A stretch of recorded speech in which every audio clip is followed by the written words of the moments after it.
Maglagay ng dish soap sa iyong toilet bowl at hindi mo mapapaniwalaan ang resulta. Isang kaibigan na nagtatrabaho sa isang luxury hotel ang nagturo sa akin ng tip na ito. Panatilihin nitong mabango ang iyong banyo sa lahat ng oras. Para simulan ang ating simpleng tip, kakailanganin natin ng dish soap. Una, kailangan mong panatilihin ang antas ng dish soap sa kalahati. Maaari mo ring gamitin ang paborito mong brand.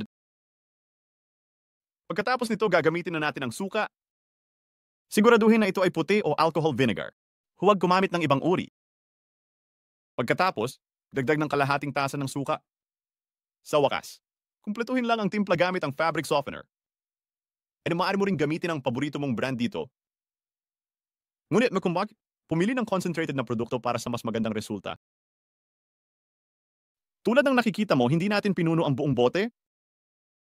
Ganito dapat ang itsura nito. Mag-iwan ng espasyo sa itaas. Ngayon, isara ang bote at haluin upang pagsamahin ang lahat ng mga sangkap. Gagawin itong napabango ang iyong banyo. Talagang magugulat ka sa resulta ng tip na ito. Pagkatapos ng maayos na pag-shake, baliktarin ang bote. Pagkatapos gamit ang tulong ng isang mainit na bagay, gagawa tayo ng 2 butas dito. Pagkatapos nito, handa na ang ating tip. Ngayon, pumunta na tayo sa banyo para maipakita ko sa iyo kung paano ito gamitin.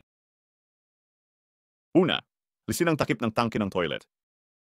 Pagkatapos, kunin ang bote. Dahil ang mga butas ay nasa itaas, baliktarin mo lang ito.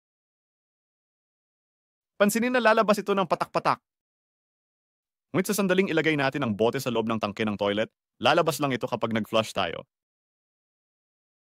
At sa bawat flush, ang ating timpla ay magbibigay ng super linis sa iyong toilet bowl. Ang pag-aalis ng mga mikrobyo at bakterya na nagiging sanhi ng masamang amoy. Kaya't pinipigilan ang matinding amoy ng ihi, ang fabric softener ay magbibigay ng kaaya-ayang bango, pinapanatiling mabango at maganda ang amoy ng iyong banyo. Ngayon, takpan mo ulit ang tangke at mag-flush para makita ang resulta. At tingnan mo kung paano lumalabas ang tubig. And ang amoy ay talagang kamangha-mangha. Tiyak, lahat ng iyong bisita ay mamamangha sa amoy ng iyong banyo. Maaari kang gumamit ng fabric softener na gusto mo, at ang amoy nito ay lalabas tuwing may nag-flush. Kaya talagang sulit itong subukan sa bahay. Kaya tayo na, sana nagustuhan mo ito.